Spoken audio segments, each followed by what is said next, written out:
గౌరవ కేసీఆర్ గారు ఒక మాట చెప్పారు. కాంగ్రెస్ పార్టీకి అధికారం ఇస్తే అరాచకం రాజ్యం ఏలుతుంది అని చెప్పారు. అదే కాకుండా కాంగ్రెస్ పార్టీకి పొరపాటున అవకాశం ఇస్తే ఈ రాష్ట్రం ఇప్పటికీ వడ్డించిన విస్తర్లాగా ఉంది, కుక్కలు చింపిన విస్తర్ చేస్తారని కేసీఆర్ గారు ఎన్నికలప్పుడు చెప్పిన విషయం ఈరోజు 2 నెలల్లో తేటతెల్లం అవుతుందని కూడా ఒకసారి గుర్తు చేసుకుంటా ఉన్నాను. 10 సంవత్సరాలు తెలంగాణ రాష్ట్రాన్ని కేసీఆర్ గారు అన్ని వర్గాల ప్రజల సంక్షేమం కోసం ఏ విధంగా అయితే పనిచేశారు, ఆ రోజు తెలంగాణ అంటే సకల వర్గాల సంక్షేమానికి కేర్ ఆఫ్గా ఉంది. కానీ ఈరోజు ఎట్లా ఉంది? దుర్మార్గాలకు, అరాచకాలకు కేర్ ఆఫ్ అడ్రస్గా ఈరోజు తెలంగాణ చిరునామాను మార్చేశారని మాత్రం గుర్తు చేసుకోవాలి. ఒక మంత్రి ఇంటి దగ్గర అర్ధరాత్రి జరిగిన హైడ్రామా నుంచి మొదలు పెడితే క్యాబినెట్ సమావేశంలో జరిగిన హంగామా దాకా చూస్తే నిజంగా తెలంగాణ సమాజం సిగ్గుతో తలొంచుకుంటుంది. ఈరోజు ఇదంతా ఒక్కసారి ఆలోచిస్తే కేసీఆర్ గారు ఉన్నప్పుడు ఎంతసేపు రాష్ట్రం అభివృద్ధి, ప్రజల సంక్షేమం గురించి ఆలోచించేవాళ్ళు. పంజాబ్ను తలదన్నే విధంగా అగ్రికల్చర్ కేసీఆర్ గారు తీసుకొస్తే అంతర్రాష్ట్ర మూటలను మించిపోయిన గన్ కల్చర్ ఈ ప్రభుత్వం తీసుకొచ్చింది. ఈరోజు ఉదయం కూడా ఒక మహిళా సోదరి అని వచ్చింది నా దగ్గరికి, భార్యాభర్తల సమస్య మాట్లాడుతూ అమ్మ నా భర్త నన్ను అరెస్ట్ చేస్తున్నాడు, ఏమన్నా అంటే గన్ పెట్టి బెదిరిస్తున్నాడు అంటుండు. ఏంటి గన్ కల్చర్ అంటే నిజంగానే ఆశ్చర్యం వేసింది. నిజంగా ఈరోజు పారిశ్రామికవేత్తలకు ఆ రోజు కేసీఆర్ గారు ఉన్నప్పుడు రెడ్ కార్పెట్ వెల్కమ్ చెప్పారు. కానీ ఈరోజు ఏమవుతుంది? వ్యాపారులను పాయింట్ బ్లాంక్లో గన్ పెట్టి బెదిరిస్తున్న సంస్కృతిని ఈరోజు ఈ ప్రభుత్వం తీసుకొచ్చింది.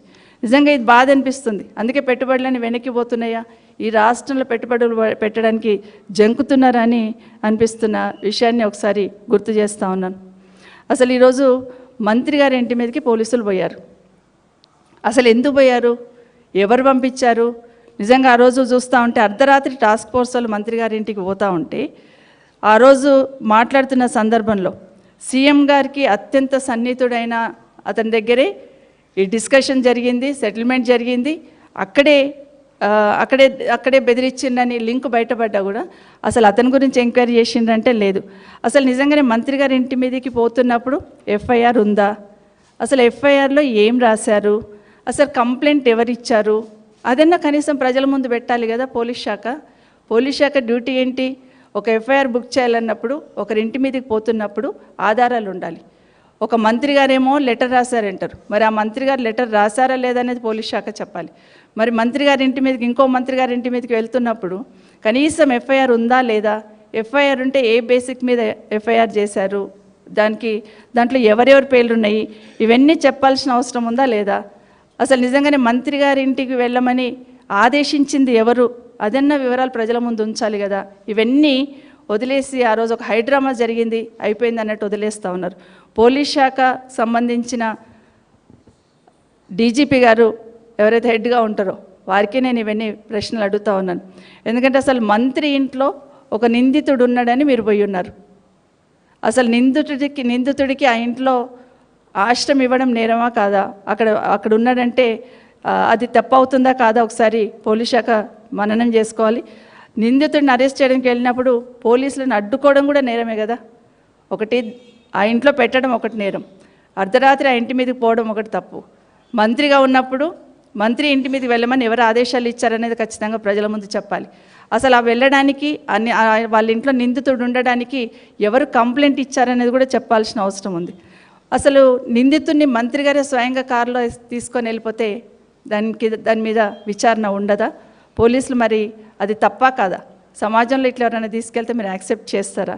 ఇది కాకుండా అసలు ఈ వివాదానికి కేంద్ర బిందువు ఎక్కడ సెటిల్మెంట్ జరిగింది? మరి అక్కడ ఎక్కడైతే సెటిల్మెంట్ జరిగింది అంటున్నారో, ఎవరైతే ముఖ్యమంత్రి గారికి చాలా దగ్గర ఉన్నారని అంటున్నారో, మరి వాళ్ళ దగ్గర సెటిల్మెంట్ జరిగింది అన్నప్పుడు అతన్ని కూడా విచారించాలి కదా. అతన్ని ఎట్లా వదిలేస్తారు? అదే కాకుండా ముఖ్యమంత్రి గారి నివాసానికి సమీపంలో ఈ ఇన్సిడెంట్ జరిగింది అంటున్నారు. మంత్రి గారి కూతురు ఏం చెప్పింది? ఎక్కడైతే సెటిల్మెంట్ చేస్తున్నారో అక్కడ గన్ కూడా ముఖ్యమంత్రి గారే ఇచ్చి పంపించారు స్వయంగా మాట మాట్లాడుతున్నారు. అసలు దీని వెనకాలంతా ఏం జరుగుతుంది అని పోలీస్ శాఖ కంప్లీట్గా విచారణ చేసి చెప్పాల్సిన అవసరం ఉందా లేదా ఒకసారి ఆలోచించాలి. ఈరోజు ముఖ్యమంత్రి గారి దగ్గరున్న వ్యక్తి దగ్గరనే గన్ ఉందన్నప్పుడు అది ఎక్కడి నుండి వచ్చింది, ఎలా వచ్చింది అని ఎంక్వైరీ చేయాల్సిన బాధ్యత పోలీసుల మీద లేదా? అతన్ని పిలిచి ఎంక్వైరీ చేయాల్సిన ఆలోచన ఉందా లేదా అనేది పోలీస్ శాఖ చెప్పాల్సిన అవసరం ఉంది. ఇదే కాకుండా గన్ను